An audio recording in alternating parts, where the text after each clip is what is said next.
This is the Dreamers Podcast, where dreamers share their stories to inspire you. Now, join host Joe Pardo as he interviews a dreamer who's living their dreams.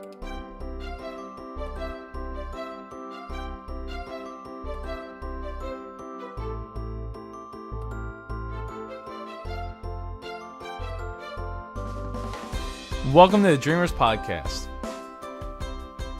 Man, I should have had some of that ice cream. You know, it's funny. I was going to eat some too, and then I'm like, nah, I'm going to hold off. Man, it's like you get that that build up in your throat from sugary stuff. Right. Welcome to the Dreamers Podcast. I'm your host, Joe Pardo, and today I'm interviewing Reid Peterson, who is living his dream through creative career pursuits. Welcome to the show, Reid. Hey, thanks, Joe. Without sounding too cliche, I want to say, literally, this is a dream come true to be on your show. I actually had a dream, a physical, real dream about doing this with you. So it's fun to see it manifest. Wow. I can say that I've had dreams of being on certain shows and doing stuff like similar things. And yes, it generally is a dream come true when it finally does happen. Yeah, definitely. And by the way, it wasn't too weird. It was more just kind of this dream of us talking and wearing headphones and speaking through microphones. So it was kind of like perhaps my mind just trying to visualize something coming to reality. Well, visualizing stuff through dreams is pretty important. I recall a time where I had a ton of DJ equipment, including, 6 or 7 record cases, and I was driving a Mini Cooper at the time. And I had a dream about how I was going to fit everything into it, like Tetris style. Nice. And I woke up and made it happen.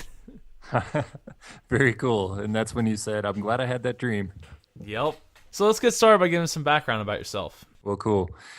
I am a mid-30s man, and I would say I'm closer to the latter part of my mid-30s, unfortunately. I am married to an incredible woman who has the most brightest blue eyes I've ever seen. I'm originally from Minnesota and currently live in Boulder, Colorado. And very soon, my wife and I are pursuing a part of our dream to move to Santa Barbara, California. So what does pursuing creative career opportunities mean to you? Glad you asked, because when I said it, I wasn't really sure what I meant. No, on a more serious note, it's part of our move to Santa Barbara, California is I'm in pursuits of getting what I would call my dream job. It's at a school. Education has been my background, and I've always done many different things in the field of education, but more broadly stated. I started off as an elementary school teacher. I had once taught massage therapy. I worked at a graduate school as basically an admin assistant. And so now this one is more in a department that provides public programs. And what that means essentially is marketing, but they do it in educational ways. And I'm super excited about it because it's an opportunity to public speak. It's an opportunity to work with a great team. And it's an opportunity for me to be part of a school that has, in my opinion, a very outstanding reputation. So that's part of it. And then the other part is I'm also a podcaster. And I like to interview people that share stories of personal transformations. And that's where I throw in the word very, very creative. It's amazing what kind of comes about when you get together with somebody, you share a good story, and you try to learn from what happened in that story. Amazing things come out of that. So what would you say inspires you? Well, I'll tell you what doesn't inspire me. It's having mango stuck in your teeth. And that's a reality right now. Not that anybody wants to know that. What actually does inspire me is definitely being in nature. I love going for hikes. Currently in Boulder, Colorado, during the summertime, right outside my door, you can get to some paths that climb elevations of up to 2,000 feet within 20 minutes. I mean, I don't hike that elevation that quick, but I get to the trail right outside my door in 20 minutes. So that inspires me. What else inspires me is children, when they're bored, it's amazing to watch them make up games to play. I was at the DMV just yesterday, and the DMV can be a horrendous experience. And next to me was this boy with his older sister. I think the boy I was guessing he was 4, older sister maybe about 7. And I was just in awe of the games that they were playing while their mom, sat there and wished she probably brought one of their little game consoles that they could play on.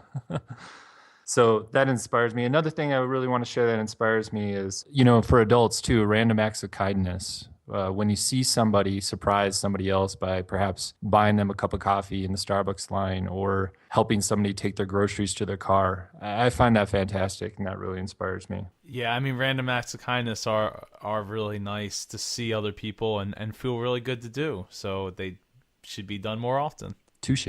So how did your dream of not having a quote unquote normal 9 to 5 come about? Well, I guess, it's kind of always been there. It's been hard to, without sounding too selfish, it's been hard to really work for someone else and kind of live by their rules. And then if I wanted to challenge the rules or something, looking back on it, I really didn't have the best ways of challenging them on it. Hands down, Joe, I'm an idealist. So sometimes a lot of my family members would say, well, he kind of makes up his own rules. And I would agree to that. And so I've always, found it difficult to find positions with other employers or other companies that have their own infrastructure. And then if I work for them, I see that, there's probably ways to do things more efficiently or perhaps better or more conveniently, and then communicating those ways. And so those struggles have kind of taught me to take very creative angles as far as how to make a living in this life. How about with your podcast? How did that come about? The podcast came about was when I got my first iPhone, and it wasn't like generation 3. I think it was like this latest generation. So it took me quite a long time to get an iPhone, and I knew about podcasting and was able to just find many that were very good and keep me very entertained as I commuted to and from work, as I went on hikes, etc. And hands down, I was quite inspired. I was quite inspired by some of the great stories that were being told, because I subscribed to probably a half a dozen storytelling podcasts. And I was like, this is really fun. And then all of a sudden, I started creative thinking mode. And in that creative thinking mode, started trying to formulate what would be a great show, for lack of a better term, a podcast show that would integrate storytelling and then also ways to learn from and teach others. And so that's kind of how the podcast that I created had come about. And what kind of creative jobs have you had? Been a massage therapist, and I did that for actually 6 years. It was fun to work with athletes. I loved working with athletes because they were so focused mentally, learned so much from them. And then more recently, I was at this company, a medical training company, and I was I actually didn't really have a job title, but I called myself like a program manager, and was setting up all these cool seminars and intensive trainings and things like that. And I think that was really creative because the community was so strong. So it didn't necessarily feel so rigid professionally. It felt very comfortable where I could really be myself and share my unique personality with others. And then the last thing I'll share is more recently, I had a contract position with another medical company, and I was kind of like their e-learning consultant. They were going cold turkey into e-learning, and they needed somebody who had some experience with that to guide them through the process. And I was able to do that. So that was really fun. So how was your dream of pursuing creative career opportunities received by your family? Oh, man. Actually, it was like 150% support. And so my family has always kind of known me as a bit of a risk taker. And maybe my mom will be a guest on the show sometime. She could share a million stories.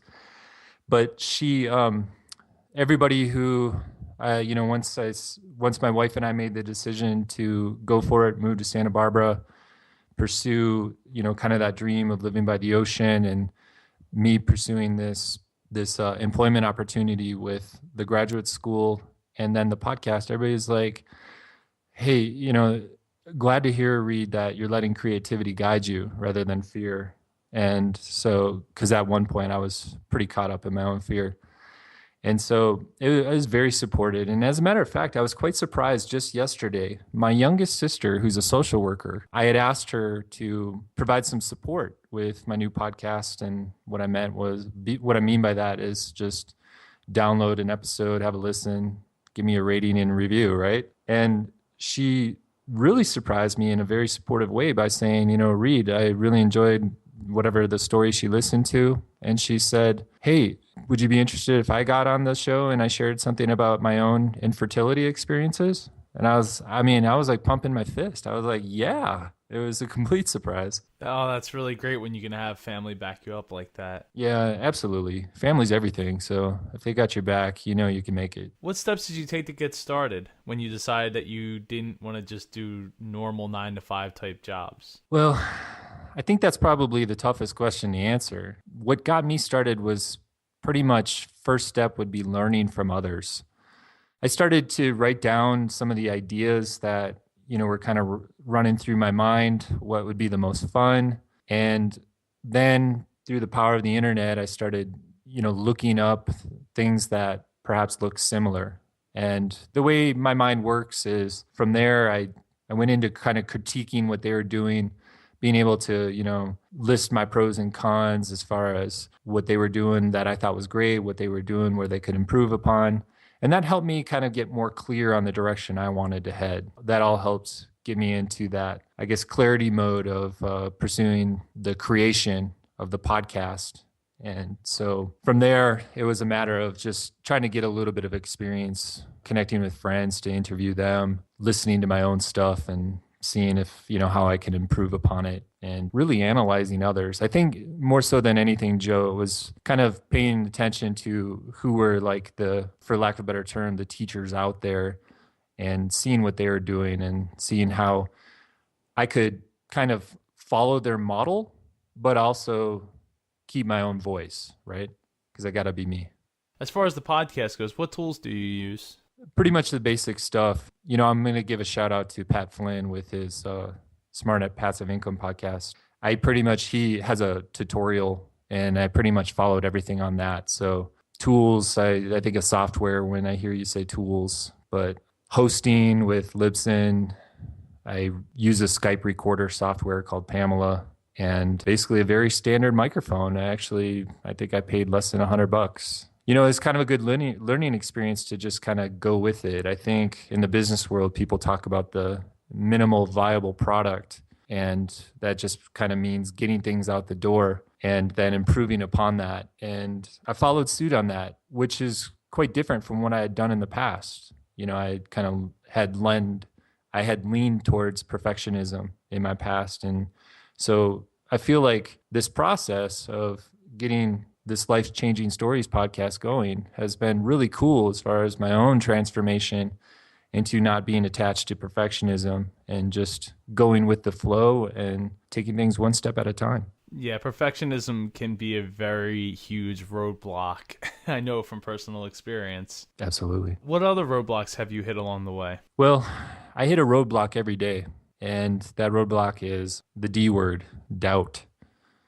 I don't know what it is, Joe. I just, perhaps it's my upbringing. I never really come to full grips on exactly what it is, but sometimes I struggle with confidence and sometimes doubt can overwhelm me.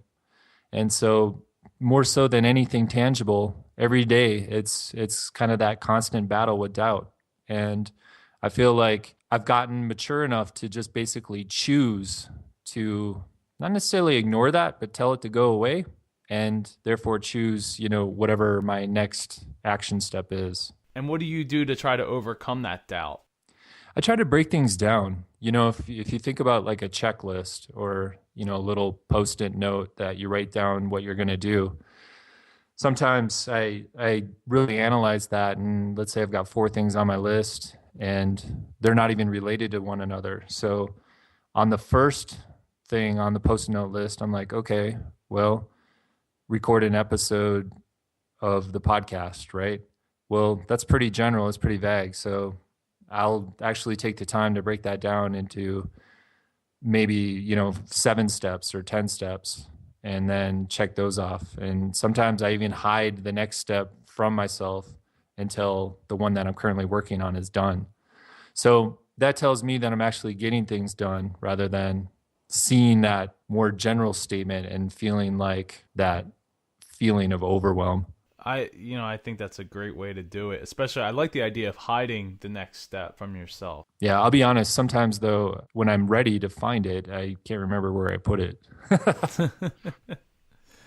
So, has there been any disappointments along the way? Oh, yeah. Biggest disappointment is patience. And, quick story 2 years ago, my wife and I started dreaming up moving to the coast of California. And we were very specific about moving to San Luis Obispo, just kind of like this small college town, 13 miles in off the ocean, beautiful, one of the nation's best farmers markets. Long story short, employment there is very challenging. And my wife currently owns her own business in Boulder. And so we didn't just want to pick up and move. We had kind of grown some good progress as far as our finances, et cetera. And long story short, I couldn't find a great work fit out there. And so we had to shift our dream a little bit. And Santa Barbara is actually only 70 minutes south. But when I said patience was kind of my biggest disappointment, this has been a long process. It's been, now 2.5 years. And Boulder's beautiful. Don't get me wrong. It's a great place to come visit and do things and have a great time in. And now that Colorado's passed their legalized marijuana law, I'm sure it's attracting even more people. But in Colorado, water is actually quite scarce. So it was kind of that dream to get back to California. And it has required the utmost patience, as far as everything falling into place in regards to moving to California. To this day, Joe, I still kind of question, why is it taking this long, or why has it taken this long? Just because truthfully, I don't understand. So if anything, that's been my disappointment, having to be as patient as possible. It seems to me like idealism, perfectionism, and patience-ism, it all seems to go hand in hand, because I know that I deal with a lot of those same issues. Huh. Yeah. I never thought about those being related, but now that you say that, it really makes sense. It's weird. It's not, and they're definitely difficult to overcome as well. Mm-hmm. Maybe they feed off of one another. You know what? It's probably some type of personality type, and it probably just runs all very similar, like along the same path as each other. Whether coincidentally or not, I don't know. So do you have a favorite book? Well, it's a classic, and it's To Kill a Mockingbird. I just think it's an incredible story. And I think a lot of what attracts me to that book is the relationship with the characters. I think what attracts me to that book is just the relationship between the father and daughter. She's really trying to figure him out, but yet she has so much love and respect for him. I think in my life, my father has passed, but for most of my adult life, I was trying to figure out who he was, because he wasn't the most open man. So could you share a favorite memory? Yeah, more recently, one of my friends, I think it was about 6 weeks ago at the time of this recording, and I was out in the area of LA visiting with he and his family. And part of my experience out there was to interview for the position I'm pursuing with the graduate school. He was coaching me. In essence, he was coaching me about how to interview well. And it's not going to serve all the listeners here the best, because, this is one of those stories where it's like you kind of have to know the person. But my friend Jorge, he's from Mexico City, a strong, thick Mexican accent. And he was so pumped up. And normally he's super laid back, very chill guy. But he was so just juiced. And I'm looking at this guy like, Jorge, what's your deal, man? But it was really cool, and it was really kind of attractive, because he had really great things to say. And he's, talking about you got to be so observant. You got to tell them exactly, what you're seeing, and make them believe that you're fitting in. Talk about stories where, you guys are working together in the future. And he was just on a roll. And I just kind of sat there and, it was great. He did this for 15 minutes, by the way. And then he kind of finally closes this session, his coaching session, by saying it's a lot like acting. it's a lot like doing an audition. And so right now, that memory really sticks out in my head as, we get ready to move to California. So when are you moving to California? 5 weeks from now, believe it or not. And we got these empty boxes sitting around the house. We're going to start getting ready to pack up and things like that. So it's on. My wife, she just went to Portland, Oregon to be with her family. While she was there, I was able to sell pretty much a lot of our furniture. So she came home to what looked like an empty house, and she looked at me and she said, her eyes got kind of big, and she said, "Oh, it's really happening." And I said, "Yes, it is." Get ready. So you've already kind of touched on it, but what do your dreams for the future look like? Well, obviously getting to California, and we're ready to become parents. We just want to kind of get settled in the area where we're going to live and start creating children. So everybody says that's a game changer. So hopefully that's a dream come true very soon. So is there any last thoughts you'd like to share? Yeah, definitely. I didn't really share a bit about it, but I briefly touched in this interview saying a little bit about, my own fears and own doubts. And I wanted to share a little bit more about that because, I went through this whole process of just being too afraid of everything. And it had a lot to do with my career. And so, yeah, one could argue I fell into a depression. And this was like kind of the winter of 2014. So this is, 6 months ago, and let fear paralyze me more than anything. And it was really hard to kind of work through that. If anybody listening, I just want to share with you that, fear, it's a very important thing. And no matter what, I used to believe that I could be fearless when I was in my young 20s. Like I said earlier, my family knows me as a risk taker. And yeah, I took some big risks. And that part of that was my intention to try to be fearless. And as I've aged, I've realized, fear never goes away. It just kind of shows up in different angles and different perspectives. And so the point I'm trying to make is just that I personally believe that fear exists to teach us things. There's really no reason to run or hide from it. More so than anything, if I can be an inspiration to others, just try to work through it. I know it's hard and it's scary, but when you work through it, you just kind of like gain so much insights on life and so much insights on how you, me, or whoever's experiencing it fits into this world. So if anything, try to find a way to be a friend to it.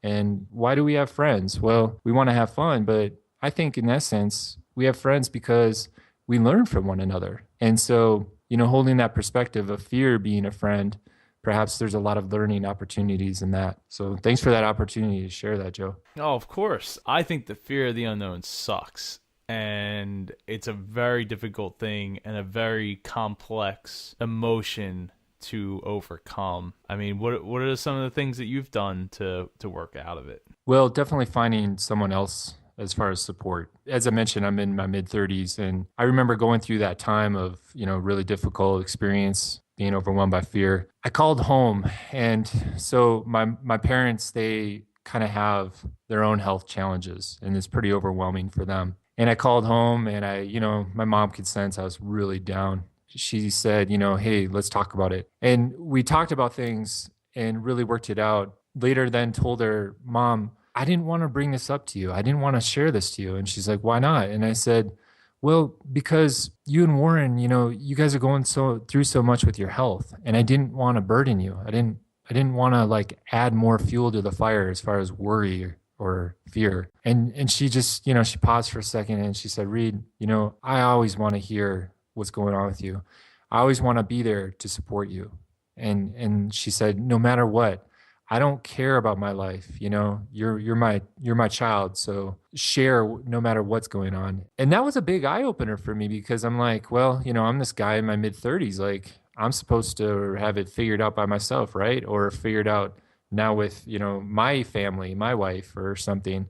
Man, did that really change my perspective? And it really taught me that labels don't matter. Anybody can be there in any age or any way can be there as a support system. So to answer your question, Joe, I learned that there was no way I was going to do it alone. So I sought help with others. And it was, obviously best friends, probably first, family, and right along with best friends. And then even professionally, I actually did hire a coach to work with, a life coach, he's really helped me too. So find somebody to help support you. That's what I did. That's a really beautiful story, and I'm sure it resonates with a lot of people because it definitely resonates with me. Oh, thanks, man. So let's plug your websites and your Twitter handles and your podcast so people can connect with you. Yeah, sure. If you want a good story to listen to, I would say check out Life Changing Stories, and you can find that on iTunes or Stitcher. It's a great podcast with some cool people who have some great personal transformation stories. The website's lifechangingstories.me, and Life Changing Stories has its own Twitter handle, and that's at LCS Time. LCS for Life Changing Stories Time, TIME. Well, I'll have them all in the show notes at howtodream.co. I really appreciate you coming on the show today. Hey, it was my pleasure, Joe. I really appreciate being here. Keep doing great things, man. Thank you. You as well. It is a great podcast. I have gotten to listen to one episode, and it's very enjoyable to hear how people go through situations in their own way and make changes for themselves. Yeah, it definitely is. Thank you. Well, I'd love to have you on the show again in about a year, and we'll follow up on how you've been. It sounds good. Just as long as you're okay with a baby crying in my arms, okay? That's quite all right. I can probably edit that out. Well, thank you. Thanks so much, Joe. Thank you for joining us for this episode of the Dreamers Podcast. Follow us on Twitter at Dreamers Podcast. Join us on Facebook at facebook.com/Dreamers Podcast. If you or someone you know would like to be a guest on the Dreamers Podcast, please send an email to j@jpar.co. This podcast is copyright 2014 by jpar.co.